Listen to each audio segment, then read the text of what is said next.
명절 끝날 곧 큰 날에 예수께서 서서 외쳐 이르시되 누구든지 목마르거든 내게로 와서 마시라.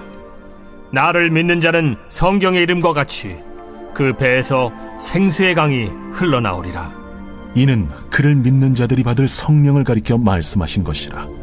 예수께서 아직 영광을 받지 않으셨으므로 성령이 아직 그들에게 계시지 아니하시더라. 안녕하세요. 빛을 담은 교회 이종훈 목사입니다. 오늘 말씀은 예수님께서 성전에서 가르치실 때 하셨던 말씀입니다. 그 중에 우리가 좀 보려고 하는 말씀이 요한복음 7장 38절과 39절인데 나를 믿는 자는 성경의 이름과 같이 그 배에서 생수의 강이 흘러 나오리라 하시니 이는 그를 믿는 자들이 받을 성령을 가리켜 말씀하신 것이라. 예수님께서 성령을 말씀을 하시면서 이것을 생수와 비교를 하셨습니다. 그래서 오늘은 우리가 예수님이 말씀하신 그 성령, 그 부분이 어떤 것을 말하는지 우리가 좀 보길 원하고 함께 은혜를 나누고자 합니다. 성령이라고 이야기를 하면 우리가 먼저 예수님께서 죽으시고 부활하시고 그리고 이 땅에서 한 40일을 계시다가 승천하시면서 제자들에게 하셨던 말씀을 우리가 좀 보게 되는데 사도행전 1장 4절과 5절 말씀입니다. 사도와 함께 모이사 그들에게 분부하여 이르시되 예루살렘을 떠나지 말고 내게서 들은 바 아버지께서 약속하신 것을 기다리라. 요한은 물로 세례를 베풀었으나 너희는 몇 날이 못되어 성령으로 세례를 받으리라. 성령. 우리가 잘 알고 있는 마가의 다락방에 120명의 성도들에게 예수님께서 약속하셨던 그 성령을 각자에게 부어주셨습니다. 그 성령을 예수님이 이 땅에 계셨을 때 아까 요한복음 7장에서 이 생수와 비교를 하시면서 말씀을 하셨는데 여러분 물이라는 특징이 뭐죠? 이 세상에서 물을 필요로 하지 않는 것은 없습니다. 어떻게 보면 물을 생명의 근원이라고 말을 하잖아요. 근데 예수님이 오늘 하신 말씀에 우리가 이렇게 잘 살펴보면 이 성령의 특징이 나와 있습니다. 자, 우선 첫 번째 특징이 37절에 있어요. 명절 끝날 곧 큰 날에 예수께서 서서 외쳐 이르시되 누구든지 목마르거든 내게로 와서 마시라. 여기 보니까 누구든지라는 말이 있습니다. 예수님이 초청을 하고 계세요. 목마른 자들은 다 내게로 오라. 초청을 하고 계시는데 누구든지 오라고 합니다. 성령의 특징 중에 하나는 뭐냐면 이 성령님께서는 어떤 특정한 사람에게만 오는 게 아니라 예수를 영접하는 모든 이들에게는 누구든지 다 임하는 겁니다. 그래서 그것을 뭐라고 그러냐면 성령의 보편성이라는 이야기를 합니다. 여러분 성령님은 예수님을 영접하는 모든 자들에게 다 임하는 분이십니다. 오늘 이 말씀을 듣는 여러분들에게도 성령님이 계시고요. 자, 두 번째 특징이 하나가 뭐냐면 38절에 보니까 나를 믿는 자는 성경의 이름과 같이 그 배에서 생수의 강이 흘러 넘치리라. 배, 먹는 배 말고 우리 인체에 있는 배 말하는데 성경에서 이 배를 말할 때는 인간의 중심을 이야기를 합니다. 마음이겠죠. 그러니까 성령님께서는 어디에 임하시냐면 우리의 마음에 임하신다는 겁니다. 그러니까 성령님께서 우리의 마음에 임한다는 것은 아까 첫 번째는 성령님의 어떤 보편성을 얘기했다면 이거는 어떻게 보면 성령님의 내면성을 말씀을 하시고 있는 것입니다. 예수님께서 성령님에 대해서 요한복음 14장 16절 17절에 이렇게 말씀하고 계십니다. 내가 아버지께 구하겠으니 그가 또 다른 보혜사를 너희에게 주사 영원토록 너희와 함께 있게 하리니 그는 진리의 영이라 세상은 능히 그를 받지 못하나니 이는 그를 보지도 못하고 알지도 못함이라. 그러나 너희는 그를 아나니 그는 너희와 함께 거하시며 또 너희 속에 계시겠습니다. 그러니까 성령님은 누구에게나 다 오시지만 또한 그 누구에게 오시는 그 사람의 마음에 성령님께서 임하신다는 겁니다. 자, 그 다음에 세 번째 보니까 38절에 생수의 강이 흘러내린다. 나를 믿는 자는 성경의 이름과 같이 그 배에서 생수의 강이 흘러넘친다. 그러니까 성령이 임하시는데 어떻게 보면 적당히 오시는 분이 아니라 우리에게 아주 풍성하게 오시는 성령님이시라는 겁니다. 이 성령님이 우리 모두에게 있습니다. 저에게 있을 뿐만 아니라 여러분들에게도 이 성령님이 다 계십니다. 풍성하게 계십니다. 자, 그럼 제가 한번 질문을 한번 드려볼게요. 여러분, 성령님 마음에 계십니까? 이 질문에는 여러분 어떻게 보면 쉽게 아멘이라고 대답하실 것 같아요. 고민이 안 되죠. 그런데 이렇게 질문 드리면 어떨까요? 여러분들 안에 계신 성령님이 생수의 강이 늘 넘치십니까? 이 질문을 하면 나는 그런 것 같지 않은데, 성령님은 계시는데 충만한 것 같지는 않은데, 이런 고민이 살짝 돼요. 여러분, 처음에 성령이 임하신 우리의 상태는 풍성하게 임하신 성령님이십니다. 자, 그러면은 이 풍성한 성령님, 우리가 말하는 성령 충만이라는 것, 어떻게 할 수 있을까요? 이 성령 충만이라는 게 어떻게 보면 우리의 안에 있는 능력이 나타나서 이렇게 말을 하면 될지 모르겠지만 막 눈에서 레이저 광선이 나가고요. 내 이 손에서 막 능력이 행해지는 이런 걸 가지고 성령의 충만이라고 얘기를 할까? 물론 그것도 성령의 충만의 한 일부분일 수는 있습니다. 근데 여러분, 성령 충만이라는 것은요, 우리 삶 속에서 나타나는 겁니다. 우리 삶 속에서 그 성령님을 얼마만큼 인정하냐에 따라서 성령의 충만을 볼 수가 있어요.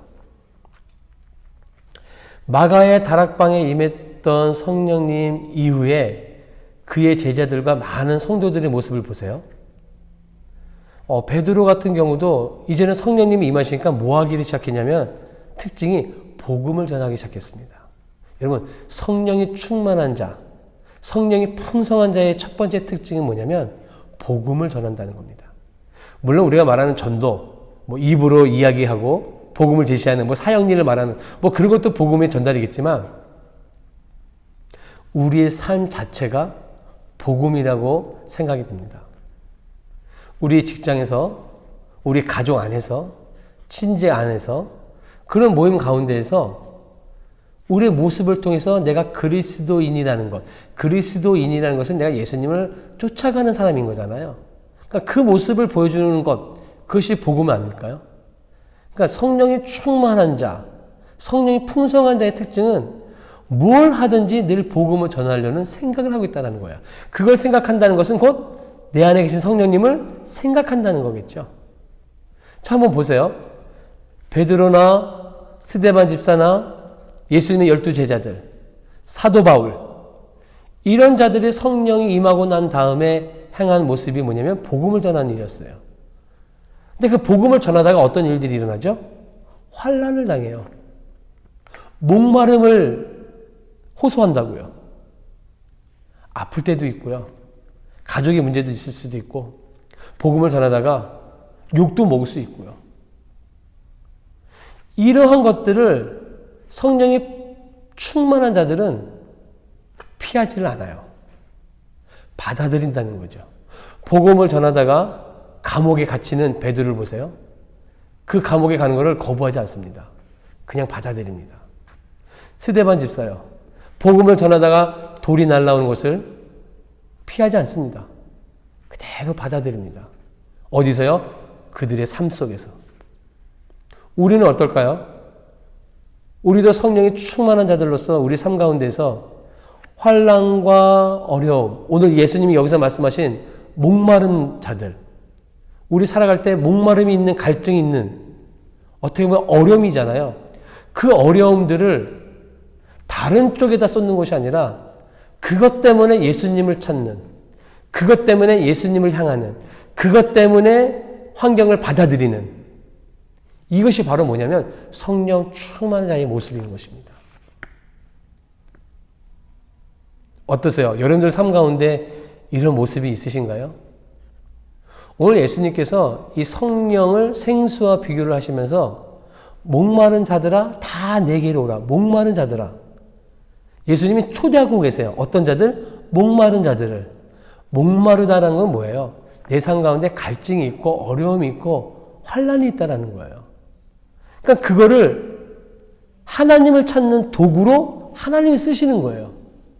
우리 가운데 환란이 있고 목마름이 있고 갈증이 있을 때 하나님이 그걸 통해서 하나님을 찾기를 원하시는구나. 내 안에 계신 성령님을 찾기를 원하시는구나. 그래서 나아오는 거죠. 그것이 바로 성령의 충만한 모습인 거예요. 근데 만약에 그런 가운데 있는데도 하나님을 찾지 않고 예수님을 쫓지 않냐고, 예수님께 나아가지 않냐고 그 힘을 세상 쪽으로, 다른 쪽으로 쓰는 것은 하나님이 원하시는 삶이 아닌 거죠. 그럼 여러분, 제가 다시 한번 말씀드려 볼게요. 질문합니다. 여러분들에게 성령의 충만한 삶이 있으십니까? 생수의 강이 넘치고 계시나요? 그러길 축복합니다, 여러분. 그러기 위해서는 내 안에 임하신 성령, 아까 말씀드렸죠? 성령님은 누구든지 다 계시다고. 그 누구든지 다 계시는 성령님이 어디 계시냐면 내 마음의 중심에 있다고요. 그분을 주인으로 인정하는 것이 내 삶의 성령의 충만한 삶인 거예요. 주인으로 모셨다는 것은 나는 그분의 뭐가 된다는 거예요? 종이 되겠다는 거죠. 주인이 말씀하시는 대로 내가 순종하겠다는 거예요. 그런데 여러분, 성령 충만하면 화 안 내시나요? 성령 충만하면은 내 안에 있는 어떤 욕망이나 꿈틀꿈틀하는 것이 안 올라와요? 올라와요. 있어요. 성령 충만하다고 해서 그런 것들이 사라지는 게 아니에요. 성령 충만과 어떻게 보면 육신의 욕구들은 같이 있어요. 그런데 그것을 내 안에서 누구로 주인으로 삼느냐가 다른 거죠. 한 예를 들어서 여러분, 그런 비유가 있더라고요. 만약에 한 5살짜리, 6살짜리 아이가 자기 집에 있어요. 그런데 모르는 사람이 노크를 하고 들어오려고 하는 거예요. 그럼 그때 그 아이의 반응이 어떻게 하죠? 아저씨 누구세요? 여기 우리 집인데요. 그러니까 5살짜리, 6살 아이도 이곳이 자기 집이라는 걸 알아요. 내가 주인이라는 걸 알아요. 그러면 그 들어오려는 사람은 어떻게 해요? 나쁘지 않은 사람 이상은 미안하다, 내가 잘못 알았냐고 나가요. 이게 무슨 말이냐면 내 안에서 성령의 욕구와 세상의 욕구가 같이 싸우고 있어요. 막 세상의 욕구가 성령의 욕구를 막 이기고 막 올라올 때 우리들은 선포해야 돼. 뭐라고? 여기 주인은 성령님이신데요. 여기 주인은 예수님이신데요. 선포하셔야 돼요. 그때마다. 그게 바로 성령의 충만한 상태, 성령의 풍성한 상태를 유지하는 방법이에요, 여러분. 이번 한 주간 여러분 한번 그 성령님을 생각하시면서 이 능력 있는 좀 그리스도인의 삶들을 여러분들이 살았으면 좋겠습니다. 여러분들이 한번 늘 말씀드렸지만 말씀과 기도로 여러분들 스스로 정말 풍성한 성령 충만한 삶으로 살아갈 수 있기를 축복하겠습니다. 기도하겠습니다. 사랑의 하나님, 우리가 한 주 말씀을 듣고 또 한 주를 살아갈 때 그 말씀의 능력대로 살아낼 수 있는 우리가 다 되게 하여 주시옵소서. 예수님께서 목마른 자들은 다 내게로 오라 하셨는데 우리가 세상에 살면서 목마른 경우가 참 많이 있습니다. 그럴 때 그 방향을 예수님께 향하게 하여 주시고 내 안에 계신 성령님을 인정하며 나갈 수 있는 우리 모두가 다 되게 하여 주시옵소서. 세상의 유혹으로부터 이겨낼 수 있는 용기를 주시옵소서. 그렇게 할 때 우리의 삶을 통해서 예수님의 복음이 전해질 수 있도록 또한 귀한 은혜도 함께하여 주시옵소서. 감사를 드립니다. 예수님의 이름으로 기도합니다. 아멘. 여러분 말씀 가운데 이사야 55장 1절에 이런 말씀이 있습니다. 오라 너희 모든 목마른 자들아 물로 나오라. 돈 없는 자도 오라. 너희는 와서 사 먹되 돈 없이 값 없이 와서 포도주와 젖을 사라. 아까도 말씀드렸지만 우리가 살아가면서 어려움이 있습니다. 당연히 있죠. 왜 예수 믿는 사람들이 없겠어요? 있습니다. 목마른 상태 있어요. 돈이 없는 상태도 있고요. 근데 예수님께서는 그런 것들을 통해서 하나님을 찾기를 원하십니다. 어려움들, 환난 가운데 있을 때 예수님 앞에 나오는 그런 모습을 주님이 보기를 원하시는 거죠. 그래서 그러시잖아요. 목마른 자들아 다 내게로 오라. 그런데 예수님께 향하지 않는 사람들도 있다는 거예요, 여러분. 그래서 여러분들 한 주 살아가시면서 또 어떤 육신의 어려움, 마음의 어려움들이 있을 때 오늘 이 말씀을 꼭 기억하셔서 하나님 없이 행복할 수 없는 어떻게 보면 이런 진리를 늘 고백하면서 멋진 그리스도인으로 살아갈 수 있는 저와 여러분들 되기를 축복하겠습니다. 여러분 한 주도 승리하세요. 감사합니다.